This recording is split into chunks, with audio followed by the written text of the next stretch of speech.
Imagine a world with no central heating, no internet, no 24-hour TV.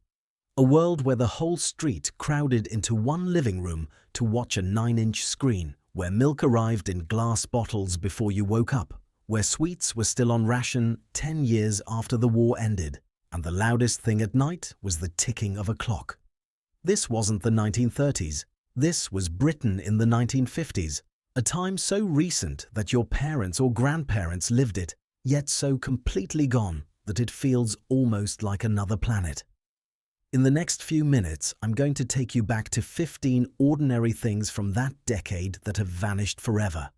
Some will make you smile, some will surprise you, and one or two might even make you a little jealous of how simple and how rich life used to feel. Stay with me to the very end, because the last one isn't just something we lost, it's something we're still searching for today. Let's step back 70 years.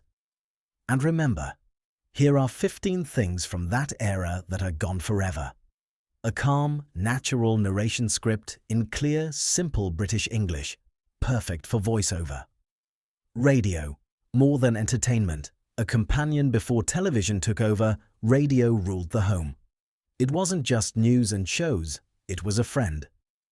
The set sat proudly on the sideboard or mantelpiece, warm to the touch, glowing softly, full of crackle and distant voices.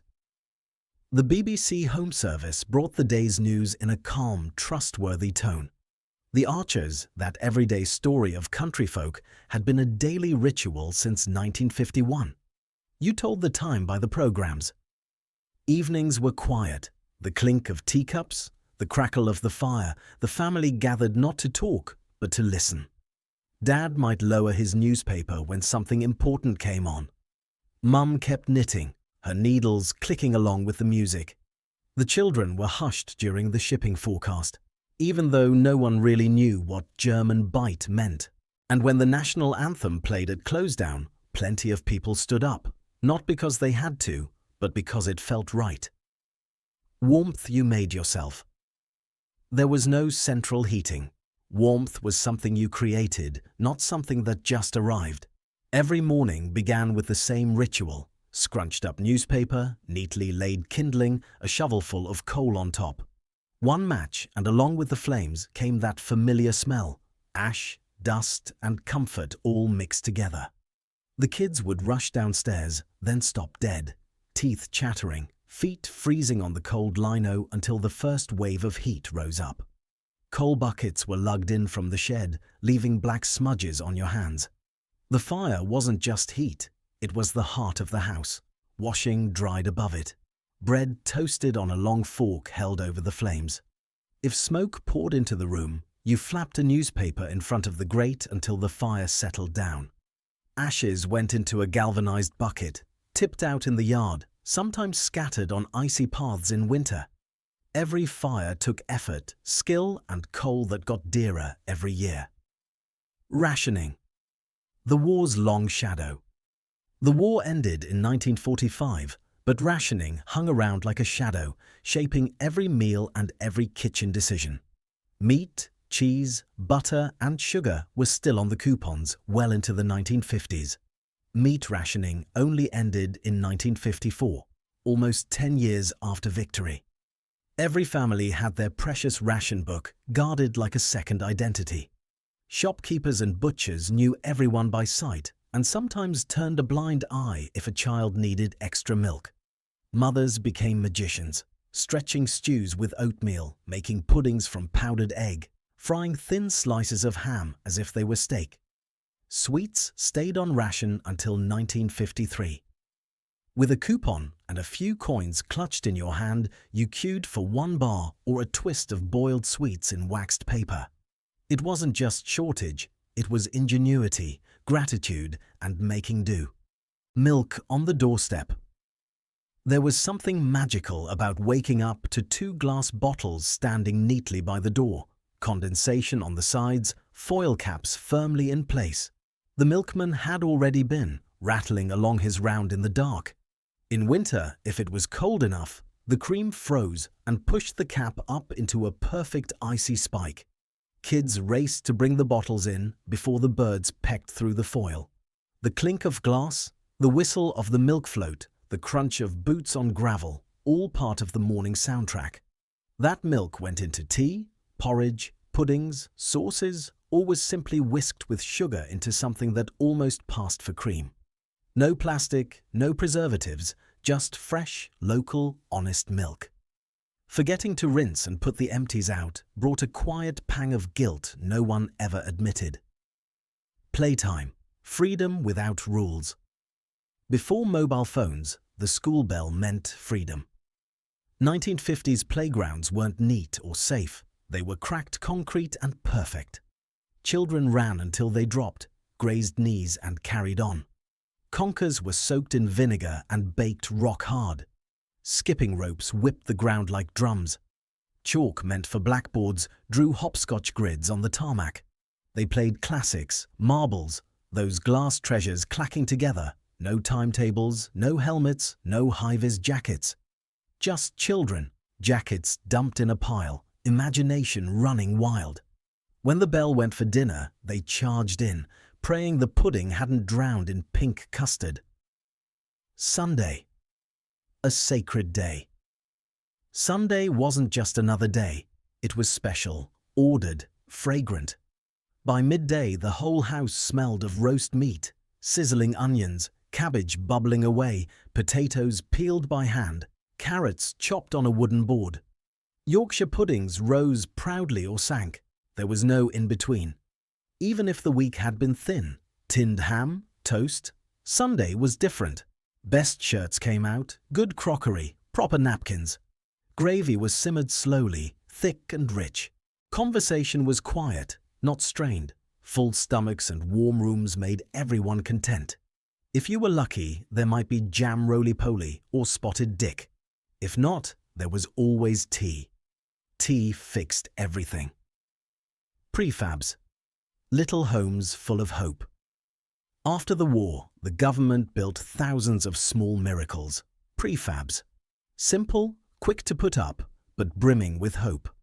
2 bedrooms, a living room, a kitchen with a shiny electric cooker. Modern, they said, even if the toilet was still outside. You could hear the neighbours cough through the walls and smell their dinner when the windows were open. Somehow that felt safe. Gardens were shared, wash days announced by lines of socks stretched between kitchens. Kids borrowed bikes, toys and biscuits without asking. Coal sheds, tin baths, lino floors, hand-me-down wirelesses. The real luxury was space. A patch of grass, a front step, a place of your own. The sun didn't shine much, but who cared? There was Butlins, Brighton, Blackpool. Buses, a little ritual on wheels. Conductors wore smart uniforms and carried ticket machines like armour. Click, fare paid. You climbed aboard, nodding to strangers who might star in the afternoon gossip. Stops were called out like town criers. Oxford Circus, next stop Piccadilly. Children sat up front pretending to drive. Old ladies knitted at the back. Couples whispered over shopping bags. When the bus jerked, someone laughed. When it broke down, everyone apologized, even though it wasn't their fault. And when you stepped off, you folded your tiny ticket and slipped it in your pocket. Not for anything, just because it felt part of the journey. Television, a window to a new world. In the early 1950s, only 1 house in 10 had a television. When one finally arrived, the whole street came round to watch. They were chunky wooden boxes with screens no bigger than a handbag that flickered more than they glowed. The Queen's coronation in 1953 changed everything. Suddenly, everyone wanted one.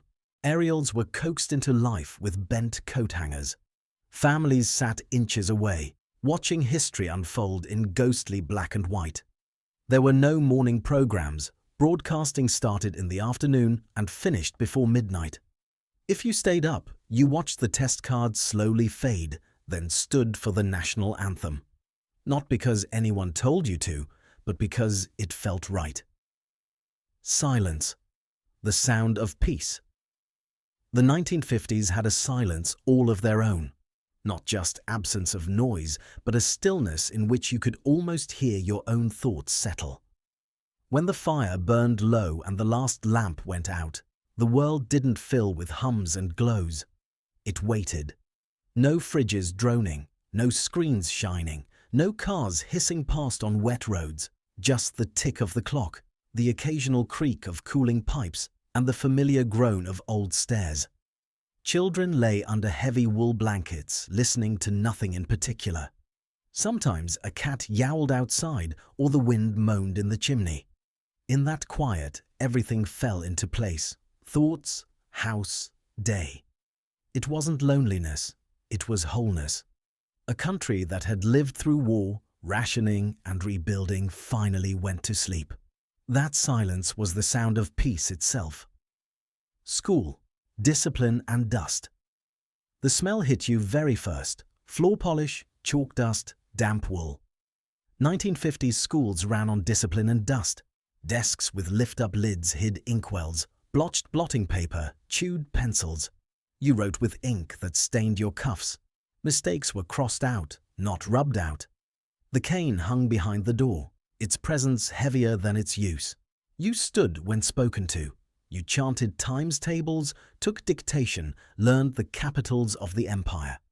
Morning assembly meant hymns sung quietly to a slightly out-of-tune organ. In winter, you kept your coat on for the first lesson. Windows steamed up, handwriting improved when your fingers were cold. But when the bell rang at 3:30, you didn't walk out. You exploded into the playground, knowing lessons were over and play had begun. The art of waiting. Anything worth having took time. You waited for the kettle to boil, for a letter from an uncle overseas, for the coal lorry, for the grocer to weigh tea into a paper bag. Nothing was instant, and nobody expected it to be. Queues weren't annoying, they were just life. You stood in the baker's nodding to neighbours, chatting quietly about the weather or the football. You listened to the wireless without skipping. You read the paper cover to cover, even the bits you didn't care about. If the book you wanted wasn't in the library, you chose another or you waited. There was slowness, but never emptiness. Time filled itself with small jobs, polishing shoes, neat handwriting, pegging out washing. Because nothing came quickly, you valued it more when it arrived. We might not have realized it then, but waiting was its own kind of richness. Britain in the 1950s was a country rebuilding not just its cities, but its rhythm, its traditions, its soul. It wasn't easy, but it was honest and real.